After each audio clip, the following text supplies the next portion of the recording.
This is Season 1 of the Constitutional Commons podcast.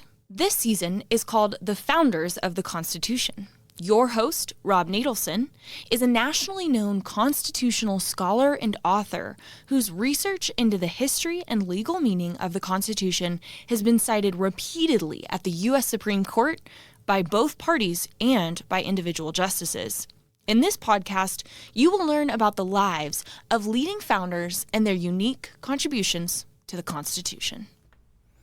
Hi, I'm Rob Natelson, and the title of this essay is The Founders and the Constitution, Part 3, James Madison. Forrest MacDonald, perhaps the 20th century's greatest constitutional historian, wrote a book called Novus Ordo Seclorum. The Latin title means New Order of the Ages, and it's based upon language in the Great Seal of the United States. In his book, MacDonald said that the framers produced a constitution very different from the one James Madison sought. Madison did agree with most of his fellow framers on some broad outlines, such as a two-house Congress, an independent executive, and an independent judiciary. However, Madison favored a national, a centralized, rather than a federal government, with Congress enjoying absolute power to veto state laws.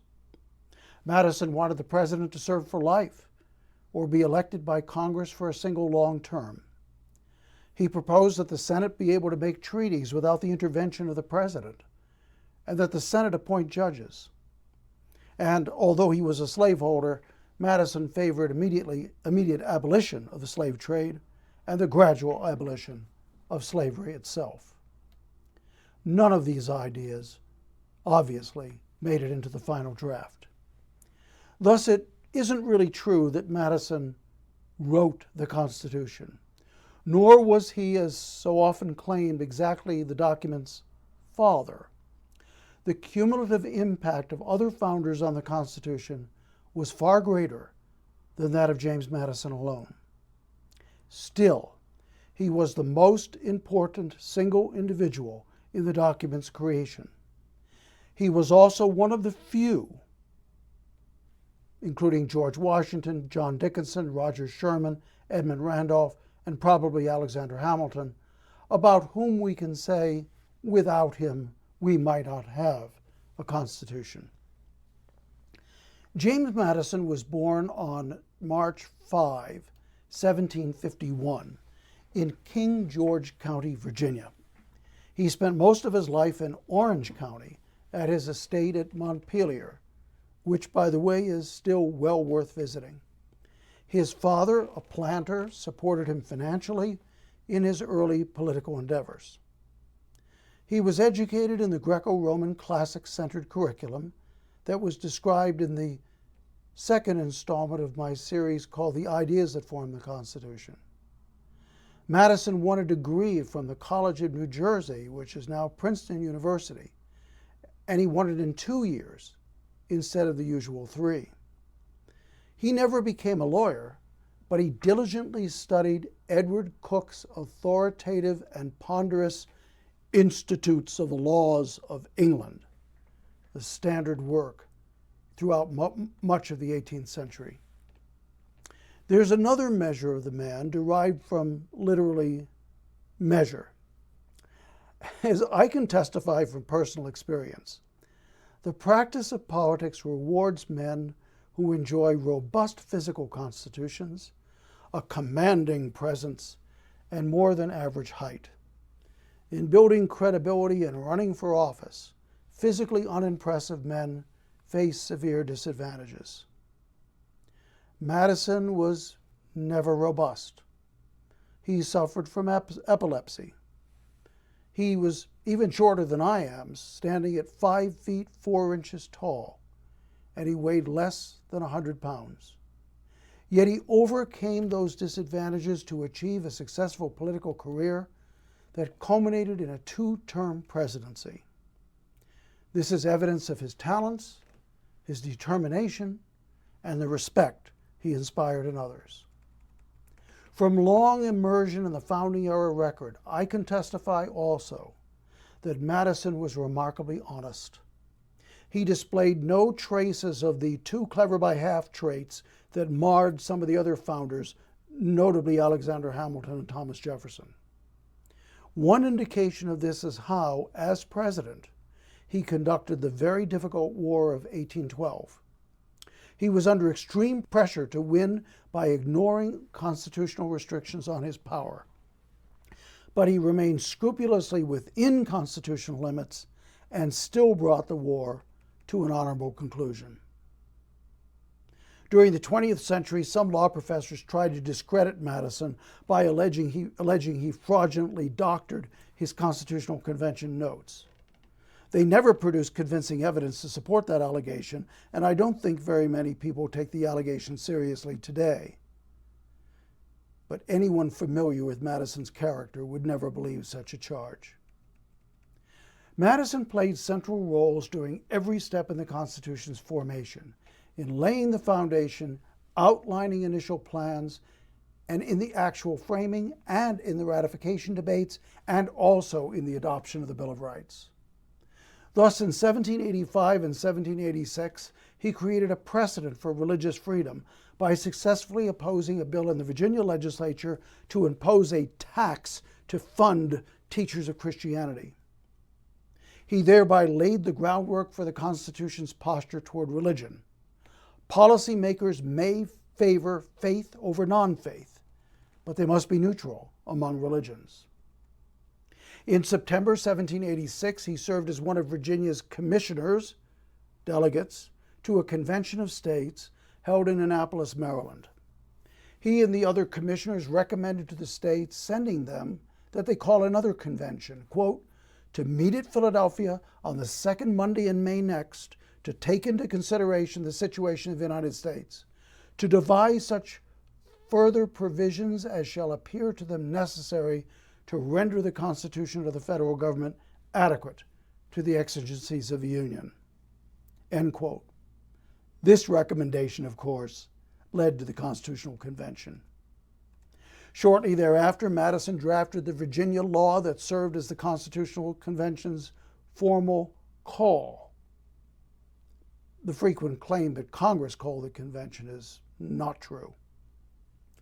Next, in conjunction with his friend and cousin, Virginia Governor Edmund Randolph, Madison persuaded George Washington to attend the convention, thereby giving the cause of constitutional reform great respectability. In early 1787, Madison performed background research on the history of confederations, and he consulted with other Virginia commissioners to produce the Virginia Plan. This was an outline for a new government that served as the convention's principal basis for discussion during its first 8 weeks. At the convention, the other framers rejected or modified Madison's ideas time and again. Yet he remained a valuable and active participant. He represented Virginia on 2 committees of the states that fashioned compromises on trade and presidential elections. He was the principal drafter of the Constitution's Article 5, which prescribed the amendment process. He also was a member of the Committee of Style, which produced the Constitution's near final version. However, Madison did little, if any, of the actual drafting on the Committee of Style. He wisely deferred to Gouverneur Morris, who was a far better writer. Throughout the convention, Madison documented the proceedings in a very comprehensive set of notes. On September 17, 1787, the framers finished their work and released the proposed Constitution to the public. It soon came under attack. Hamilton asked Madison to work with him and with John Jay and William Dewar to produce a series of newspaper essays that would explain and support the Constitution. Dewar did not participate in the joint project, although he soon wrote some short op-eds on his own. Madison penned 29 of the 85 essays, including some of the most important. They later were republished in the collection we know as the Federalist, or the Federalist Papers.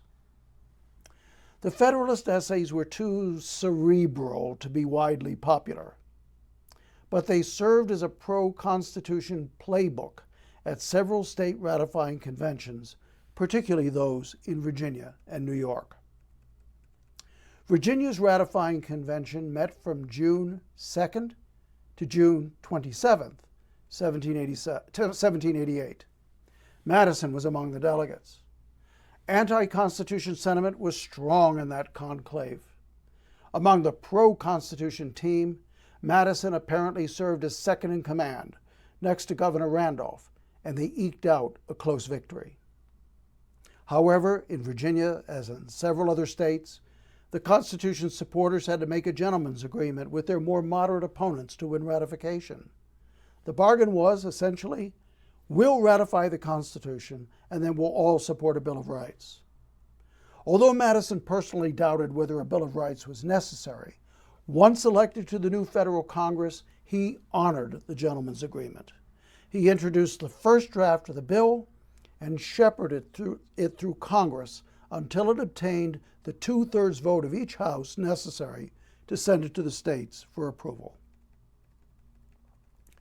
As a member of the new federal Congress, he served from 1789 to 1797, Madison played a central role in the early congressional debates over constitutional interpretation. In 1798, he penned the famous Virginia resolutions against what he saw as federal government overreaching. The Virginia resolutions did not, as sometimes said, join Jefferson's Kentucky resolutions in endorsing the extra-constitutional doctrine of state nullification. Instead, Madison favored constitutional methods of state pushback that, following his terminology, came to be called interposition. When Jefferson became president in 1801, Madison became his Secretary of State. As Jefferson was completing his second term, Madison was elected to replace him. He served as president from March 1809 to March 1817. After leaving the presidency, Madison assisted Jefferson in founding the University of Virginia. He remained a voice in national affairs, largely through an extensive correspondence. Perhaps his most notable political statements were the letters he wrote opposing state nullification and endorsing instead constitutional methods of interposition, including an Article V Amendments Convention. By taking care of his fragile health, Madison enjoyed what was then an extraordinarily long life, 85 years. He died on June 28, 1836.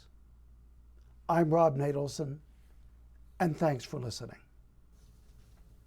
Thank you for listening to this episode from the series, The Founders of the Constitution. To make sure you never miss an episode, be sure to like this in your podcast app and subscribe to be notified every time a new episode is released. For more information about the U.S. Constitution and this series, head over to thinkfreedom.org. Thanks for listening.